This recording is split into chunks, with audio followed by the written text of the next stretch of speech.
আসসালামু আলাইকুম প্রিয় শিক্ষার্থী বন্ধুরা, আশা করি সকলে ভালো আছেন। আলহামদুলিল্লাহ, আল্লাহর রহমতে আমি বেশ ভালো আছি। শুরুতে একটা অনুরোধ করব, যারা আমাদের চ্যানেলে যারা নতুন, তারা অবশ্যই আমাদের চ্যানেলটিকে সাবস্ক্রাইব করে পাশে বেল আইকনটি বাজিয়ে দেবেন।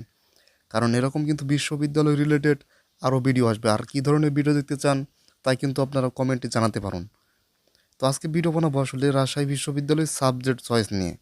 আমরা কিন্তু অনেকেই ৪ বছর পড়াশোনা করব, না বুঝে সাবজেক্ট কিন্তু চয়েস দেই, যার ফলে কিন্তু আমাদের মন মতো সাবজেক্ট আসে না, বা আসলেও সেটার সম্পর্কে খুব বেশি না জানার কারণে পড়তেও ভালো লাগে না। এবং দেখা গেছে যে অনেক অনেক সাবজেক্টের সেশন জট আছে। তো রাজশাহী বিশ্ববিদ্যালয়ে কোন সাবজেক্ট কীভাবে সাবজেক্ট চয়েস দিতে হবে সেটা সম্পর্কে আজকে আর কি ভিডিওটা করছি। তো সকলেই মনোযোগ সহকারে ভিডিওটা দেখবেন, আশা করি উপকৃত হবেন। প্রথমেই আপনারা যারা যে সাবজেক্ট আসলে দেবেন, যাদের পজিশন অনেক আগানো, তারা হচ্ছে আইন এবং আইন ও ভূমি প্রশাসন। আসলে এবছর আইন পাবে মোটামুটি 120 পর্যন্ত, যাদের পজিশন আছে তারা নিশ্চিত পাবে। তবে যাদের 150 পজিশন সে পর্যন্ত জেলেও যেতে পারে। কারণ আমি এটা কেন বলছি, মানে অন্যান্য বিশ্ববিদ্যালয়ে যেহেতু এবছর ভর্তি কার্যক্রম শেষের দিকে, প্রায় শেষের দিকে, শুধু কিন্তু রাজশাহী বিশ্ববিদ্যালয় আছে।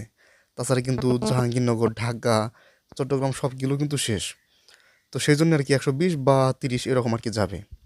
তারপরে আপনি সাবজেক্ট চয়েস দিতে পারুন ইংরেজি।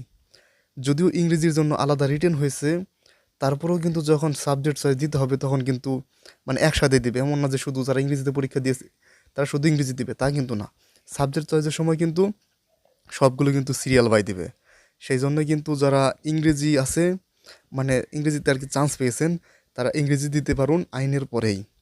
তারপর হচ্ছে অর্থনীতি। অনেক অনেক স্টুডেন্ট কিন্তু অর্থনীতিকেও বেছে নেয়, মানে অর্থনীতিকে পড়বে বলে। এবং অর্থনীতিরও অনেক জব সেক্টর আছে, অর্থনীতিও আপনারা নিতে পারুন। কারণ বিভিন্ন যে বাংলাদেশের যে বড় বড় ব্যাংক আছে সেইখানে আপনি বড় পদে যেতে পারবেন। বা বিশ্বের যে বড় বড় ব্যাংক আছে, আইএমএফ বা বিশ্ব ব্যাংক, সেখানেও কিন্তু এই অর্থনীতি বিভাগের ছাত্ররা কিন্তু একটু প্রাধান্য পায়। তো অর্থনীতি কিন্তু অনেকেই ইংরেজির চাইতেও কিন্তু বড় মনে করে, সত্যিই তাই অনেক ক্ষেত্রে। তো অর্থনীতিও কিন্তু নিতে পারেন, তবে একটু কথা আছে। অর্থনীতি নিতে গেলে কিন্তু এইখানে অনেক ধরনের গণিতিক, মানে গাণিতিক অনেক জিনিস আছে। যারা গণিত পছন্দ করেন না বেশি, তারা কিন্তু আমি বলবো যে তারা নেবেন না। কারণ আপনি নিলেন শখ করে, এখানে প্রচুর পড়া। এখন নেওয়ার পর যদি আপনি যদি না পড়তে মন চায়, আপনার আপনার যদি মনে হয় যে না ভার্সিটির সময় আসলে চিল করব, তো নিয়ে তো আসলে কোনো লাভ নাই। তো এই জন্য বলবো সাবজেক্ট একটু ভেবেচিন্তে নেন। তারপর হচ্ছে 5 নম্বরে রেখেছি আমি রাষ্ট্রবিজ্ঞান। রাষ্ট্রবিজ্ঞান একদমই মানে এখানে সেশন জট কম, এতটাই কম যে 4 বছর লাগে না। অনেক সময় দেখা গেছে যে 3 বছর 5 মাস এরকম সময় রাষ্ট্রবিজ্ঞানে আপনার অনার্স শেষ হয়ে যাচ্ছে। একই সাথে ভর্তি হবেন, দেখবেন যে অন্যান্য ডিপার্টমেন্টের চাইতে আপনার ডিপার্টমেন্ট আগে আর কি অনার্স শেষ হয়ে গেছে আপনার, এরকমটা আর কি দেখতে পাবেন।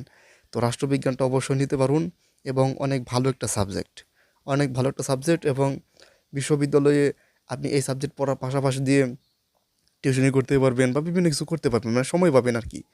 তারপরে 6 নম্বরে আপনি বাংলা নিতে পারেন, ঠিক আছে? বাংলাতে যদিও একটু সেশন জট হালকা আছে, তারপরও বাংলা ভালো। কারণ বিসিএস এর জন্য কিন্তু আপনার ওই সাবজেক্টটা যখন আপনি পড়বেন, তখন ওই সাবজেক্টটা তো আর পড়তে হচ্ছে না নতুন করে বিসিএস এর জন্য। তো এই আপনার একাডেমিক পড়া আর বিসিএস এর পড়া অনেকটা হয়ে যাচ্ছে। তারপর 7 নম্বরে রেখেছি আন্তর্জাতিক সম্পর্ক। এটিকে অনেকে মানে অনেক আগে রাখতে চায়, তো রাখতে পারুন। রাজশাহী বিশ্ববিদ্যালয়ের সত্য কথা বলতে একটু আন্তর্জাতিক সম্পর্কটা একটু আর কি লো। যেমন ঢাকা বিশ্ববিদ্যালয়ের আন্তর্জাতিক সম্পর্ক যেরকম, রাজশাহী বিশ্ববিদ্যালয়ের আন্তর্জাতিক সম্পর্কটা ঠিক কিন্তু ওই লেভেলের না। এটা আপনাকে মাথায় রাখতে হবে। তো তারপরেও এইখান থেকে অনেক ধরনের স্কলারশিপ নিয়ে অনেকে বিদেশে যায়। দেশের বাজারে একটু চাকরি কম, তারপরেও এইটাতে কিন্তু অনেক ছাত্রছাত্রী পড়তে চায়। তারপরে আপনি যে সাবজেক্ট রাখতে পারেন সেটা হচ্ছে ইতিহাস। ইতিহাসে কিন্তু অবশ্যই এটা কিন্তু শিক্ষা ক্যাডার আছে। আমি বলি আসলে এখানে কোনটা কোনটা শিক্ষা ক্যাডার আছে: ইংরেজি, অর্থনীতি, রাষ্ট্রবিজ্ঞান, বাংলা, ইতিহাস, সমাজবিজ্ঞান, তারপর হচ্ছে সমাজকর্ম, ইসলামের ইতিহাস ও সংস্কৃতি। এইসব যে সাবজেক্টগুলো আছে, বিশেষ করে দর্শনের সম্ভবত আছে। তো এইসব যে সাবজেক্টগুলো আছে এগুলোতে কিন্তু এমনকি ইসলামিক যে স্টাডি আছে 16 নম্বরে, সেটাতেও কিন্তু আপনার শিক্ষা ক্যাডার আছে বিসিএসে। তো এগুলো নিয়ে আবার মানে অন্য সময় আরও বিস্তারিত আলোচনা করব, যে শিক্ষা ক্যাডার কী, মানে এগুলো বিসিএসের আসলে কী। তো আপনারা আপাতত সাবজেক্ট চয়েস যারা একদম কিছুই বুঝেনি না, তারা এরকমভাবে কিন্তু আগে সাবজেক্ট চয়েসটা আগে দিয়ে নেবেন। তো 8 নম্বরে আপনি ইতিহাস দিতে পারুন। তারপর হচ্ছে 9 নম্বরে সমাজবিজ্ঞান, 10 নম্বরে হচ্ছে গণযোগাযোগ ও সাংবাদিকতা। গণযোগাযোগ ও সাংবাদিকতা কিন্তু রাজশাহীর, এটা কিন্তু অনেক ভালো। এখান থেকে কিন্তু বাংলাদেশের টেলিভিশনে অনেকেই কাজ করে, এই রাজশাহী বিশ্ববিদ্যালয় থেকে এখানে থেকে পড়ে গেছে, এরকম অনেকে আছে। ইউটিউবারও আছে অনেক বড় বড়, যেমন বেঙ্গল ডিসকভারি বা সালাউদ্দিন সুমন যে ভাই, এরা সম্ভবত রাজশাহী বিশ্ববিদ্যালয়ে পড়াশোনা করেছে। তাছাড়াও অনেক অনেক ব্যক্তি আছে। তো এসব সাবজেক্টও কিন্তু বেশ ভালো, মানে কোনোটাই কিন্তু খারাপ না। আসলে কি, আইন, ইংরেজি আর অর্থনীতি এই ব্যতীত আপনার যেগুলো সাবজেক্টগুলো আছে আপনি খালি দিলেই হলো, ঠিক আছে? এই সাবজেক্টগুলো এমন না যে একটা খুব ভালো আবার একটা খুব খারাপ, এমনটা না। আসলে এই যে আইন, ইংরেজি এবং অর্থনীতি তিনটা কথা যে বললাম, এই তিনটা ব্যতীত যে কোনো সাবজেক্টে কিন্তু চাকরির মান কিন্তু একই। আপনি ইতিহাস সাবজেক্ট নিয়েও কিন্তু ব্যাংকে চাকরি করতে পারবেন। বাংলাদেশে কিন্তু চাকরির জন্য আলাদা আলাদা কোনো কিছু আছে তা কিন্তু না। শুধু আইন যেটা আছে, আইনের যারা স্টুডেন্ট তারা শুধু জজ হতে পারবে, এইটা। আর হচ্ছে অর্থনীতিতে আপনি যে কোনো সাবজেক্ট নিয়ে ব্যাংকে চাকরি পাবেন, তবে অর্থনীতি যারা বিভাগে পড়বে তাদেরকে আর কি বড় বড় পদে দেওয়া হয় আর কি ব্যাংকে, এদেরকে আর কি প্রেফার করে। আর ইংরেজি নিয়ে আমরা যেরকম ফ্যাসিনেট দেখা, আসলে সেরকম কিছু না, অন্যান্য সাবজেক্টের মতোই প্রায়। তো বিসিসে আপনি একটু আর কি এগিয়ে থাকবেন ইংরেজিতে পড়লে, অতটুকুই, ব্যাস এতটুকুই, আর কিছু না।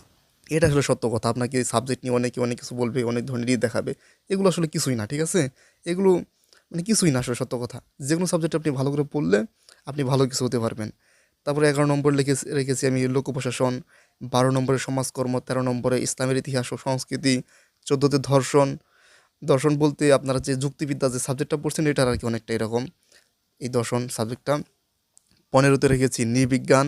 নৃবিজ্ঞান বলতে এটা কোনো শিক্ষা ক্যাডার নাই, এটা আসলে মানুষ নিয়ে আর কি বিভিন্ন পড়াশোনা। 16 নম্বর রেখেছি ইসলামিক স্টাডিজ। আর 17 নম্বর রেখেছি আইইআর। 18তে রেখেছি information science and library management. 19-এ রেখেছি ফার্সি ও ভাষা সাহিত্য এবং 20 নম্বরে সংস্কৃতি। 21 নম্বরে রেখেছি উর্দু। তো এই হচ্ছে সাবজেক্টের লিস্ট আসলে।